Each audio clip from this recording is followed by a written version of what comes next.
Fi żmien li ġej, il-Gvern se jkun qed iwaqqaf forum konsultattiv bejn il-Gvern u l-imsieħba soċjali li jaħdmu fil-qasam tal-volontarjat. Dan itqal mill-Ministru għad-Dialogu Soċjali, Affarijiet tal-Konsumatur u Libertajiet Ċivili Henna Dalli waqt żjara li għamlet lil ħaddiema ta' kumpaniji privati li ipparteċipaw fit-12 l-edizzjoni tal-Jum Ir-Responsabilità Soċjali Korporattiva, organizzata mill-HSBC Malta Foundation f'dar Merħba Bik f'Ħal Balzan. Matul il-jum ta' tlieta għalkemm festa pubblika u f'temp mill-isbaħ mal-500 ħaddiem ta' 8 kumpaniji privati taw il-ġurnata xogħol tagħhom lil 7 istituzzjonijiet madwar Malta u Għawdex mod volontarju.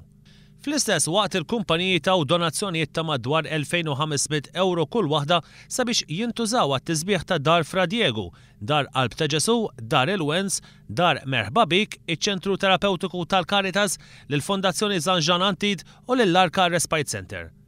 Matul din iż-żjara, il-Ministru Dalli tkellmet dwar il-proposti ta' gvern ġdid fil-qasam tal-volontarjat li huma inklużi fil-manifest elettorali tal-Partit Laburista. Bħala pajjiż ngħid, mhux bħala gvern jew bħala partit, għandna l-qalbna ħafna il-volontarjat u nrid nieħu din l-opportunità biex nagħti ħajr lil kull min jaħdem fil-volontarjat. Huwa settur importanti ħafna u għandu bżonn illi kull gvern illi jkun hawn f'dan il-pajjiż jagħti l-appoġġ tiegħu għal dan is-settur u kif semmejt inti fil-programm elettorali tagħna għandna kapitlu fuq il-volontarjat u hemm bosta proposti konkreti illi sa jgħinu biex dan is-settur ikompli jiżviluppa u ninkoraġġixxu aktar nies u żgħażagħ speċjalment illi forsi għadhom qatt ma daħlu f'dan is-settur illi jinkoraġġu jagħmlu kuraġġ u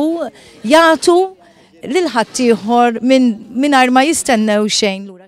Henna Dalli qalet li hemm bżonn ġlieda kontra l-vjolenza domestika għaliex minkejja il-liġijiet illi għaddew xorta għadhom qegħdin nisaħħu ħafna każijiet.